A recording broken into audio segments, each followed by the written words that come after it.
24। Hi everybody, मैं हूँ astro numerologist Shweta Jumani और आज मैं आपके लिए लेकर आई हूँ टॉपिक कहानी घर घर की। जी हाँ, फिर से शुरुआत करते हैं। कहानी घर घर की इसीलिए ये टॉपिक है क्योंकि हमारा घर सबसे इम्पोर्टेंट चीज़ है हमारे लिए, खास करके वो पहला सपनों का महल। कई लोग मुझे पूछते हैं नंबर क्या होने चाहिए। बहुत सारी चीज़ें घर खरीदने से पहले हमें ध्यान रखनी पड़ती है। पहली चीज़ है नंबर, पता है ना आपको। तो नंबर, अभी एक फैमिली में 4-4 6-6 लोग होते हैं, तो सबके लिए अलग अलग घर तो नहीं खरीदा जा सकता है, अलग अलग नंबर तो नहीं हो सकते हैं। आप जानते हो मैं क्या बोलने वाली हूँ। 6, हम सब का लकी नंबर होता है 6। घर में इतने सारे मेंबर्स हैं, सबको 6 सूट करेगा। 6 में आपको 15 एंड 51 अवॉइड करना है, ये भी आप जानते हो। उसके अलावा 6 का कोई भी कॉम्बिनेशन बेस्ट है। अब 6 नंबर का घर एक बिल्डिंग में 10 तो नहीं हो सकते, तो 6 नंबर का घर मिलना थोड़ा मुश्किल है, लेकिन मुझे तो हर बारी 6 मिल ही जाता है। और कई मेरे क्लाइंट्स ये भी कहते हैं कि हमने ढूंढा, हमें मिल गया। अगर खुदा मिल सकता है तो 6 क्यों नहीं। चलो, फिर भी कभी कभी नहीं मिलता है, तो उसके नेक्स्ट ऑप्शंस आपके लिए हैं घर नंबर 1, घर नंबर 3 या 5 और इसके कॉम्बिनेशंस। नेचुरली 6 तो सबको नहीं मिलेगा, तो दूसरे लकी नंबर्स होते हैं 1, 3 एंड 5। ये घर भी मटेरियलिस्टिक नंबर्स हैं, तो इन नंबर्स में से भी कोई एक आप ले सकते हो। आपको पता है ना कौन से नंबर का फ्लैट बिल्कुल नहीं लेना चाहिए? 4 एंड 8। अब आप में से कई लोग 4 एंड 8 में रहते होंगे, तो अभी आपको स्ट्रेस होगा कि अभी हम तो ऑलरेडी रह रहे हैं। ऑफ कोर्स मैं तो आपको पहले बोलूँगी इमीडिएटली खाली करो अगर पॉसिबल है तो। नहीं पॉसिबल है तो आप फ्लैट 8 लिख सकते हो, हाउस नंबर 4 लिख सकते हो, लेकिन बेस्ट होगा दरवाजे पे कुछ लिखो ही मत, सिर्फ 24 लिखो। तो पहली चीज़ शुरुआत से हम देखेंगे घर नंबर कैसा है। उसके बाद आपको बहुत इंपॉर्टेंट देखना है वास्तु। मैं पहले भी कई बार कह चुकी हूँ, जितना भरोसा मुझे अपने न्यूमरोलॉजी पे है उतना ही भरोसा मुझे वास्तुशास्त्र पे है। घर का नंबर अच्छा है, लेकिन वास्तु भी इक्वली गुड होनी चाहिए। वास्तु के बेसिक चीजें मैं आपको आज बता देती हूँ, उस हिसाब से चलिए।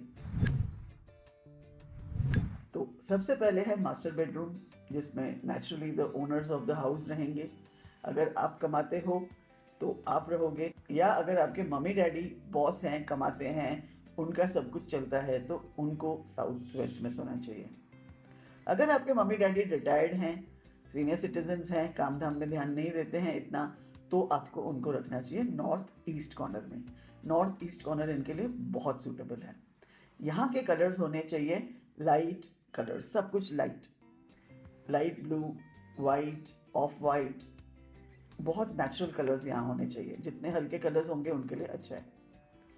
साउथ वेस्ट में सोने वाले husband wife mostly young couple होते हैं, तो उनके बेडरूम में कहा जाता है रेड होना चाहिए। वो तो आपको पता है मैं रेड की परमिशन नहीं दूंगी, तो नेक्स्ट बेस्ट ऑप्शन होता है पिंक। अपने उस रूम में ज़रूर रखिए।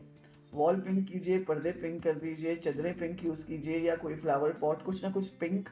एंड आपको पता है ना, हर रूम में थोड़ा सा ब्लू एंड वाइट होना ही चाहिए। साउथ पे आपका सर रहेगा, फीट आपके रहेंगे नॉर्थ पे, हर कमरे में, चाहे पेरेंट्स सो रहे हैं, बच्चे सो रहे हैं या माँ बाप सो रहे हैं।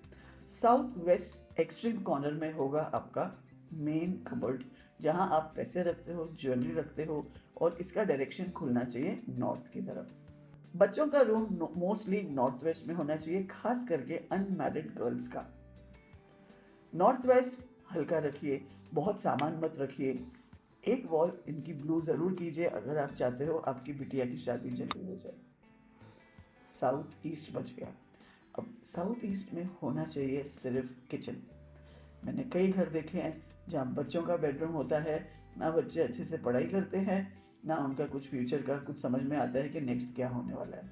तो प्लीज़ हस्बैंड वाइफ भी साउथ ईस्ट में मत सोइए, बच्चे भी मत सोइए, और बड़े तो बिल्कुल ही नहीं, क्योंकि साउथ इज़ द अग्नि, इट इज़ फायर, और यहाँ होना चाहिए सिर्फ किचन जहाँ खाना बनता है। नॉर्थ और ईस्ट में टॉयलेट्स बिल्कुल नहीं होने चाहिए। Most of your toilets should be on the south and west. South walls जितने हो सके बंद होने चाहिए, साउथ की तरफ खिड़कियाँ नहीं होनी चाहिए। Try to close them as much as possible. जितना हो सके साउथ वाइब्रेशन के घर में मत रहिए। अगर रहना मजबूरी है, मोटी खिड़कियाँ लगाइए, मोटे पर्दे लगाइए और बहुत मामूली वहाँ से हवा आने दीजिए। अगर आपको ज़रूरी है वो हवा, या तो उसको बिल्कुल बंद कीजिए। हर रूम में आप कुछ ना कुछ ब्लू ज़रूर कीजिए, एक दीवार तो ब्लू कीजिए। वाइट बहुत अच्छा कलर होता है सब रूम्स के लिए, चाहे आप बड़े हों, बुजुर्ग हों, मम्मी डैडी हों, बच्चे हों, गेस्ट हों। गेस्ट रूम भी नॉर्थ वेस्ट में होता है। कई लकी लोग हैं हमारे देश में जिनके पास गेस्ट रूम होता है, तो वो लोग नॉर्थ वेस्ट में गेस्ट रूम रखना चाहिए, नहीं तो फिर गेस्ट बहुत दिन तक रहते हैं जो आपको नहीं चलता है। So make sure the guests are sleeping in the north west corner of the house. घर के सामने यानी कि बाहर नीचे जाने वाली सीढ़ियाँ बिल्कुल नहीं होनी चाहिए। अगर कोई सीढ़ी ऊपर जा रही है तो नो प्रॉब्लम, लेकिन नीचे को नहीं जानी चाहिए। हर घर में सफाई होनी चाहिए। सफाई जहाँ होती है वहाँ लक्ष्मी आती है। इसीलिए दिवाली पे क्लीनिंग करते हैं, ताकि जो चीज़ हमें ज़रूरत नहीं है वो फेंक दो। हमारे देश में ऐसे बहुत सारे लोग हैं जिन्हें आपकी पुरानी चीज़ें भी नई जैसी होंगी। So give away what you are not using. झगड़ा, लड़ाई, कलेश, छोटी छोटी बात पे इरिटेशन करना थोड़ा अवॉइड कीजिए। वास्तु इम्पॉर्टेंट है, घर नंबर इम्पॉर्टेंट है, कलर्स इम्पॉर्टेंट है, लेकिन आपका नेचर भी तो इम्पॉर्टेंट है ना।